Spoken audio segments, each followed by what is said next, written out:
Сәлеметсіздер ме, құрметті көрермен? Кино кеңес каналы сіздермен тағы да байланыста. Егер жаныңызда ешкім болмаса, шақырып алғаныңыз жөн.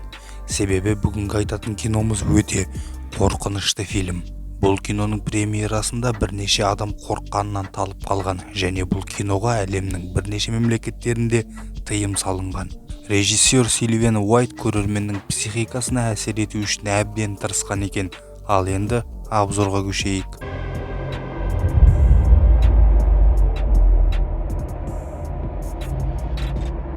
Фильм тып-тыныш қалашықтың кадрынан бастау алады. Содан соң мектеп стадионында сөйлесіп отырған құрбыларды көреміз.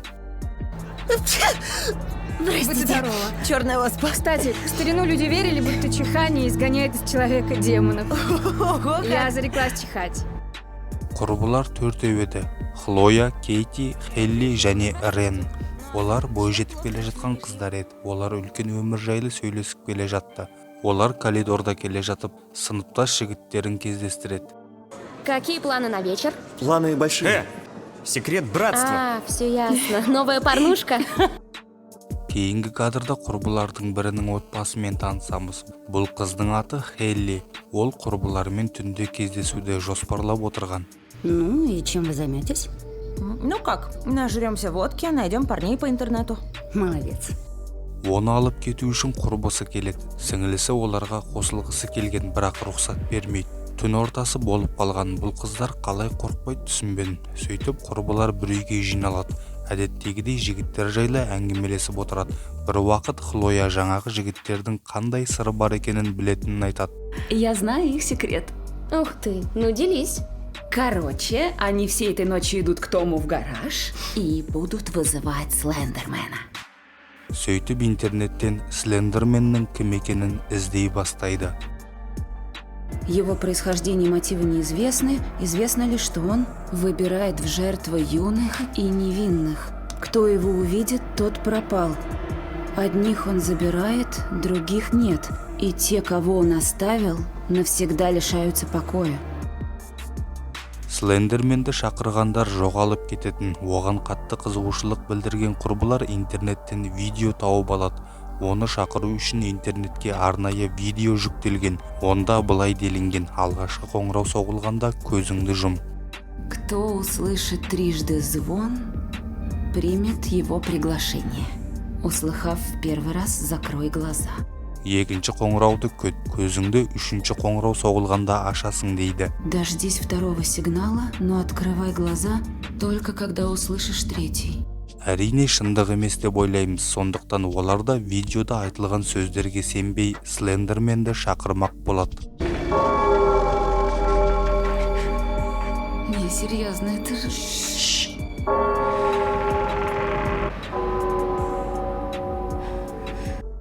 Олар айтылған сөздерді орындады. Видеода тып-тыныш орманның, қорқынышты талдардың видеосы жүріп жатты. Сол кезде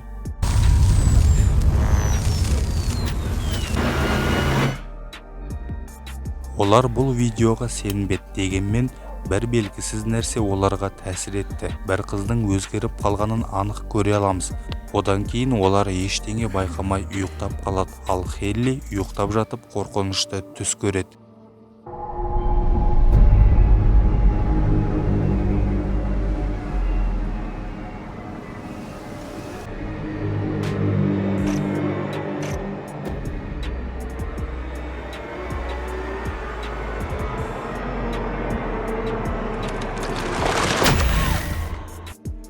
Сөйтіп құрбылар сабаққа бара жатып кешегі күнді еске алып, түнде түс көргенін айтады. Сол кезде Кетти атты қыз талдар арасынан бір нәрсені байқайды.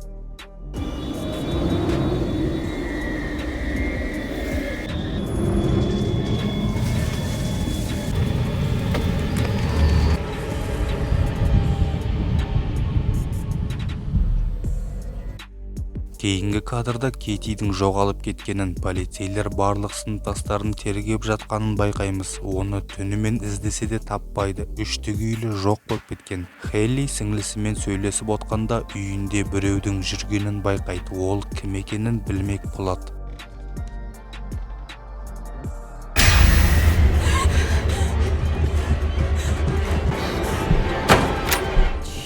Бұл жоғалып кеткен қыздың әкесі болып шығады. Ол қызын құрбыларының үйінде деп ойлап іздеп келген екен. Полицейлер оны алып кетеді. Кадр мектепке ауысады. Жан жаққа Кетидің суреттері ілінген.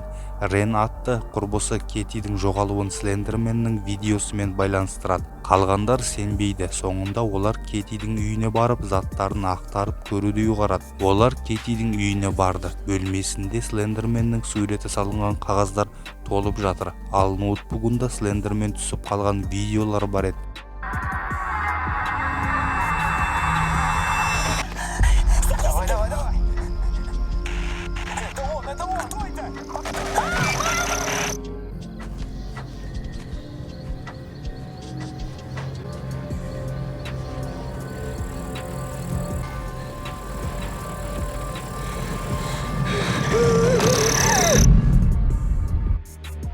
Одан кейін құрбылар тарқасты. Ноутбук Ренде қалды. Оған жаңағы белгісіз қыздан SMS келеді. Рен әрине Слендермен жайлы сұрайды. Ол құрбысын қайтарғысы келген, ал белгісіз қыз ол үшін Слендерменге құрбандық келтіру керектігін айтады. Сөйтіп Рен бұны құрбыларына жеткізеді. Вы решите, что крыша съехала. Элли Кэт сказала, что можно его как бы задобрить. Нужно ему просто принести в жертву то, чем мы по-настоящему дорожим, и что мы очень любим. Олар түнде жиналып орман ішіне барады. Олар өздерінің ең қымбат, бағалы деп санайтын бұйымдарын алып келеді. Я думала, ты сюда свой кубок или медаль принесешь. Барлығы көзін жұмып, не естісе де, не сезсе де ашпауы керек еді. Алайда Хлоя олай істемейді. Ол бір нәрседен қорқып қашып кетеді. Құрбылары оны артынан қуып тауып алады. Хлоя! Господи, Хлоя! Что с тобой было? Ты видела его? Ты видела его? Ничего не было. Хелли құрбысын сағынып өткен күндерді естеп отты. Ал Хлоя өз үйінде еді. Онымен түсініксіз оқиғалар бола бастайды. Музыкасы өшіп қалады. Белгісіз адам видео қоңырау шалады. Алайда далада ешкім жоқ еді. Белгісіз нәрсе Хлояның бөлмесіне дейін кіріп келеді.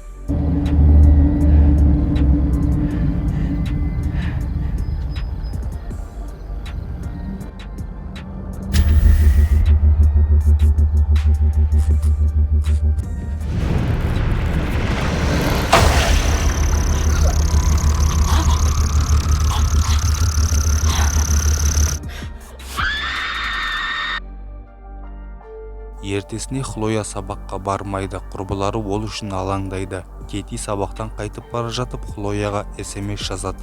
Жауап қайтпайды. Сол кезде Кетидің таныс жігіті кезігіп қалады. Онымен сөйлесіп жатып, Да, я за. Может,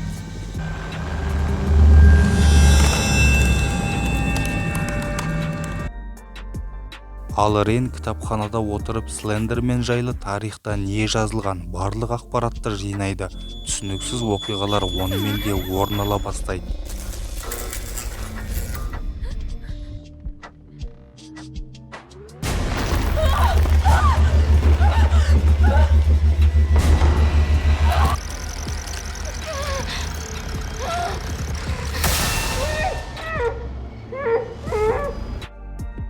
Мұның бәрі иллюзия болып шығады. Рен бірден Хеллиге барып Слендерменнің қандай қасиеттері бар екенін түсіндіреді.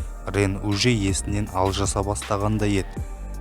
Потеря личности, помешательство и маниакальные психозы, суицид, потери связи с реальностью. Иногда индивидуум поглощается другим симбиотом и как таковой прекращает существовать. Құрбылар Хлояны уайымдап үйіне барады. Хлоя уже есінен алжасқан. Көздерінде нұр жоқ сияқты еді.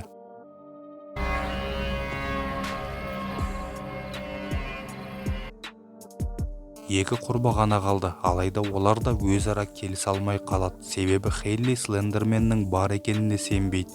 Сөйтіп жігітімен кездесуге кетіп қалады. А какое-то свидание с этим тупым манекеном Томом все равно ничего не изменит. Сама чувствуешь. Хелли жігітінің үйіне барады. Олар музыка тыңдап рахаттанып сүйісіп отырады. Алайда эй, иди ко мне.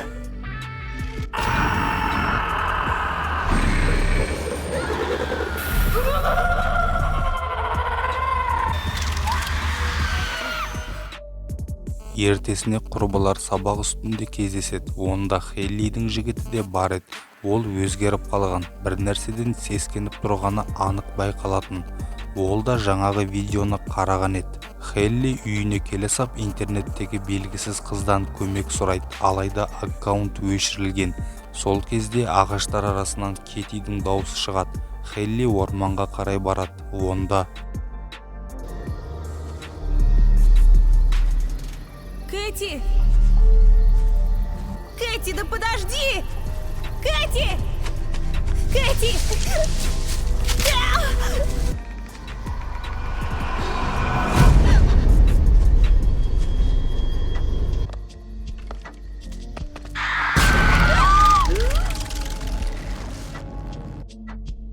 бұл оның түсі болып шығады, бірақ Хеллидің психикасы бұзыла бастаған, галлюцинациялар оған да көріне бастады.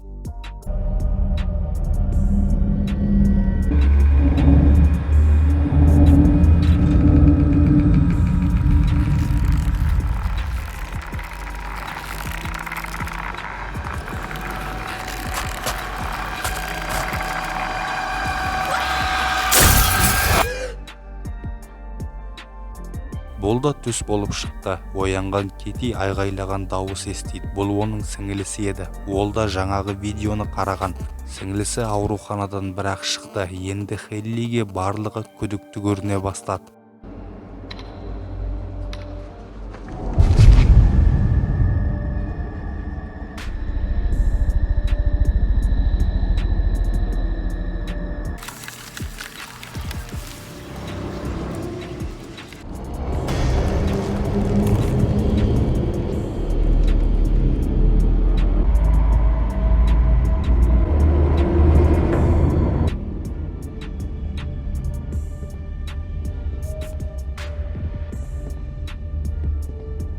Шынымды айтайын, мұндағы оқиғаларды сөзбен айтып жеткізу өте қиын, сондықтан шәтелесіп жатсам айып етпеулеріңізді сұранамын. Хелли келіп ноутбукты шұқылайды. Сөйтсе, оның сіңілісіне Слендерменді көрсеткен өзінің құрбысы Рен болып шығады. Ол бірден Реннің үйіне барады, бөлмесіне кіреді. Реннің бөлмесіндегі қабырғаларда Слендерменнің суретіне толып кеткен, ал терезеден қарағанда Рен өзіне қол жұмсамақ болып тұрғанын көреді.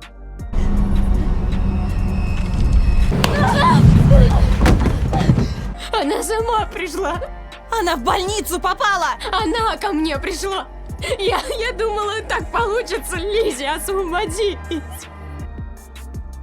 Бірақ осы тұста осыған дейін Слендермен неге Ренге тиіспеді деген сұрақ туындады менде. Алайда Слендермен жауабын тым ерте қайтарды.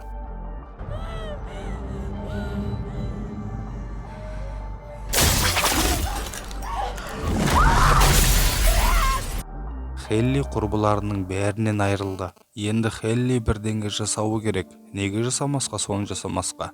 Соны жасау керек деп Слендерменнің мекеніне аттанады. Құрбыларын құтқару үшін. Ол орманда Слендерменді көреді. Ерлік жасау үшін келген қыз қаша жөнеледі. Алайда оны ұстап алады. Сөйтіп Хелли тал ағашына сіңіп кетеді.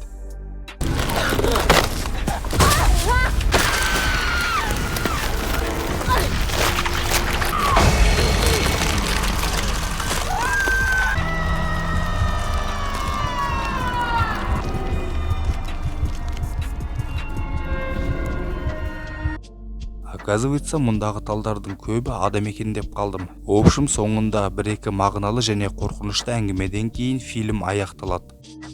Чем нам страшнее, тем сильнее наше любопытство. Мы говорим о нем и пишем, обмениваемся картинками, кликаем по ссылкам, фотошопим снимки, а это и надо вирусу. Так он и распространяется. Фильм жайлы айтар болсам, бұл психологический ужас десем де болады. Детектив жанрда аздап кездеседі. Өте қорқынышты дегеннен басқа айтар сөзім жоқ. Ал тартымдылығына келер болсам, басынан соңына дейін бірденмен көріп шығуыңыз анық. Бірақ жаныңызда бір кісінің болғаны абзал. Жүйкеңіз әлсіз болса, мүлдем көрмегеніңіз жөн. Обзор ұнаған болса, лайк басып, пікір жазып, каналды жоғалтпас үшін тіркеле кетіңіздер. Веди себя хорошо. Никаких уроков. Смотри порнуху.